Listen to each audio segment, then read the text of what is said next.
முருகனின் 6 படை வீடுகள்ல முதல் படை வீடான திருப்பரங்குன்றத்தை தான் இன்னைக்கு நம்ம பார்த்துட்டு இருக்கோம். இந்த ஆலயத்தின் மிக சிறப்பான சிற்பங்கள் மிக அழகாக காட்சியளிக்குதுன்னா பாருங்களேன். எவ்வளவு ஒரு வண்ண வண்ண பூச்சிகளால பெயிண்டிங்ஸ் அப்படிங்கிறது செய்யப்பட்டிருக்குது.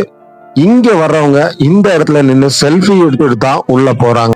உள்ள நுழைஞ்ச உடனே முருகா, வெற்றிவேல் முருகா, சரவணபவா அப்படிங்கிற எழுத்துக்களால போர்டுகளும் வைக்கப்பட்டிருக்குது. கோயிலின் உள் வளாகத்துல அழகான சிற்பங்கள் தூண்கள்லையும் அமைக்கப்பட்டிருக்குது. இங்க வலதுபுறமாக திரும்பினால் ஒரு அழகான சிற்பம், மேல் நோக்கி பார்த்தால் சிற்பங்கள், பெயிண்டிங்ஸ் அப்படிங்கிற மாதிரி நிறைய விஷயங்கள் இந்த வளாகத்தினுள்ளேயே இருக்குது. இதுதான் கோயிலுடைய என்ட்ரன்ஸ் பகுதி.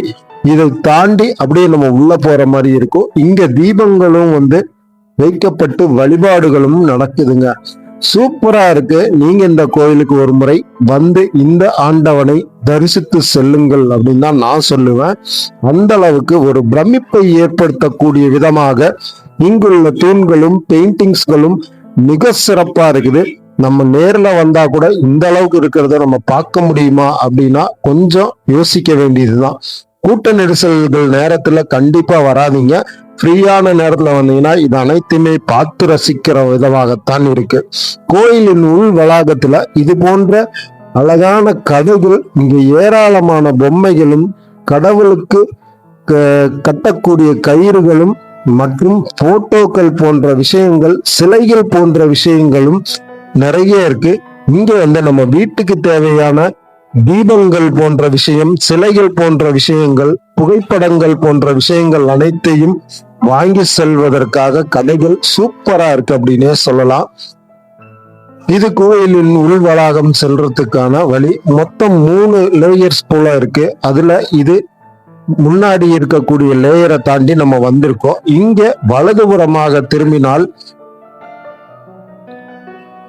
விநாயகர் சிலை சூப்பரா அமைச்சிருக்காங்க. இந்த விநாயகரை வழிபட்டு நம்ம உள்ள போற மாதிரி இருக்கும். இந்த விநாயகர் மிக அற்புதமாகத்தான் தெரிகிறார். சரவணபவா அப்படிங்கிற எழுத்து இங்க மேல வச்சிருக்காங்க. விரைவு தரிசன டிக்கெட் 100 ரூபாய் அப்படிங்கிற பதாகைகளும் இங்க இருக்குது. முருகனின் ஓம் அப்படிங்கிற ஓம்காரம் இங்க லைட்டுகளால செய்யப்பட்டு அமைக்கப்பட்டிருக்குது. இந்த தூண்கள்ல இருக்கக்கூடிய சிலைகள் அப்படிங்கிறது மிக கம்பீரமான தோற்றத்துல நமக்கு தென்படுது. அச்சாரம் போன்றவைகள் போல இங்க மேல இருக்கக்கூடிய பெயிண்டிங்ஸ்ல சாமிகளுடைய படங்களும் வரைந்து வைக்கப்பட்டிருக்குது. இங்குள்ள கோயிலுக்குள்ளே எல்லா இடங்கள்லயும் சிசிடிவி அப்படிங்கிறது பொருத்தப்பட்டிருக்குது. நம்மளை எல்லாருமே கண்காணிச்சுக்கிட்டு தான் இருப்பாங்க அலுவலகத்தினர். இங்குள்ள கோயிலின் உள்ளே புகைப்படம் எடுப்பதற்கு அனுமதி இல்லை. அதாவது கோயில் கருவறைக்கு அருகில், மற்ற இடங்கள்ல எல்லாம் நம்ம போட்டோஸும் செல்ஃபியும் எடுக்க முடியும். இந்த கோயிலுக்கு உள்ள வந்த உடனே நமக்கு ஒரு அற்புதமான எண்ண அலைகள் அப்படிங்கிறது ஓட ஆரம்பிக்குது. தெய்வீகமான சிந்தனை கொண்டவர்கள் இதை கண்டிப்பா இங்க வந்தவங்க உணர்வாங்க. ஏன்னா அவ்வளவு ஒரு அற்புதத்தையும் அமைதியையும் மன அமைதியையும் தரக்கூடிய விஷயம்தான் இந்த கோயிலுக்குள்ள நமக்கு வந்த உடனே தோணுன அந்த விஷயம். இதுல நேராக வந்தோம் அப்படின்னா இங்க சிறப்பு தரிசனத்திற்கான டிக்கெட்டுகளும் பொது தரிசனத்திற்கான வழியும் இந்த வழியாதான் நம்ம போறதுக்கான அடையாளங்கள் செய்யப்பட்டு இங்க சின்ன சின்ன போர்டுகளும் வைக்கப்பட்டிருக்குது. இங்க பிரசாதங்களும் விற்கப்படுது. இது நம்ம பார்த்துட்டு இருக்கிறது சிறப்பு தரிசனத்திற்கான டிக்கெட். அதற்கு அருகாமையிலே பொது வழியில் பக்தர்கள் செல்லக்கூடிய என்ட்ரன்ஸாகவும் இருக்கு. வலதுபுறமாக திரும்பினால் நேர ஒரு சாமி தெரிகிறார். அப்படியே நம்ம வட்டமிட்டு இங்க இருக்கக்கூடிய கோயிலையும் அங்கே இருக்கக்கூடிய சிலைகளையும் பார்வையிடும் போது அதனுடைய பிரம்மாண்டம் அப்படிங்கிறது கண்டிப்பா நமக்கு உணரும். அந்த அளவுக்கு ஒரு மிக உயரமான தூண்கள்ல சிற்பங்கள் அனைத்துமே மிக அருமையாக செதுக்கப்பட்டு வைக்கப்பட்டிருக்குது. இது ஒரு பழமை வாய்ந்த கோயில் போலதான் நமக்கு உண்மையாலுமே மனதளவுல தோன்றக்கூடிய விஷயமாக இருக்குது. கோவிலின் இந்த எல்லை வரைக்கும் நம்ம செல்ஃபி எடுக்கிறதும் மொபைல் யூஸ் பண்றதுக்கும் அனுமதி கொடுத்திருக்காங்க. இதுக்குள்ள போனோம் அப்படின்னா மொபைல்ஸ் அலௌடு கிடையாது அப்படிங்கிற மாதிரி போர்டும் வைக்கப்பட்டிருக்குது, வார்னிங்கும் கொடுப்பாங்க அப்படிங்கறதுதான் இங்க நிலவக்கூடிய விஷயம். இந்த இடத்துல இருந்து நம்ம கோயிலை பார்த்தா மிக பிரம்மாண்டமா தெரியுது. லைட்டிங்ஸ் எல்லாம் பார்க்கும்போது அவ்வளவு ஒரு ஒளி வண்ணமா ஒளி வெளிச்சத்துடன் நமக்கு தெரியறத நம்ம பார்க்கிறோம். இங்க இருக்கக்கூடிய தூண்கள் அனைத்தும் பளிச்சுன்னு அவ்வளவு தூரம் வெள்ளையா நமக்கு தெரியுது. அந்த அளவுக்கு லைட்டிங்ஸ் அப்படிங்கிறது இந்த இடத்துல பொருத்தப்பட்டிருக்குதுங்க. அப்படியே நம்ம கோயிலுக்கு உள்ள வந்து பார்த்தோம் அப்படின்னா இது போலதான் சிலைகள் சூப்பரா இருக்கு. இதுதான் கோவிலின் கருவறை. இது நமக்கு வேறொரு சோர்ஸ் மூலியமா கிடைச்ச ஒரு ஃபுட்டேஜ்னால நம்ம இதோட அட்டாச் பண்ணியிருக்கோம்.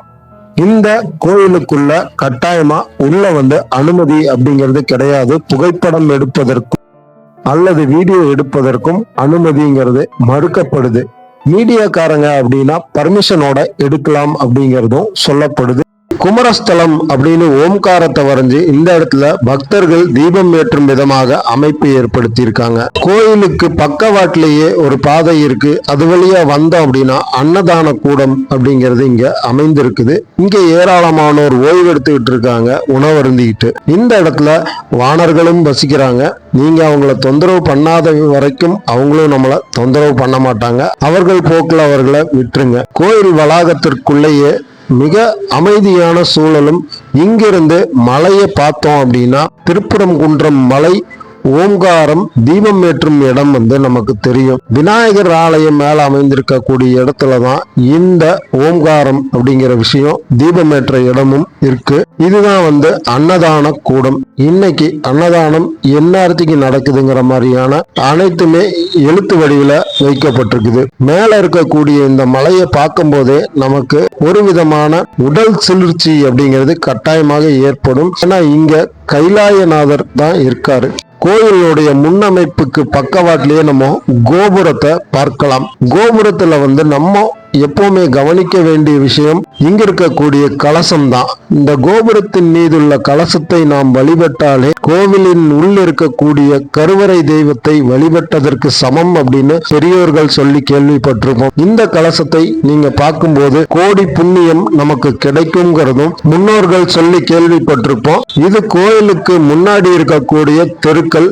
இங்க ஏகப்பட்ட உணவகங்கள், ஃபேன்சி கடைகள், லாட்ஜுகள் போன்றவைகள் இருக்கு.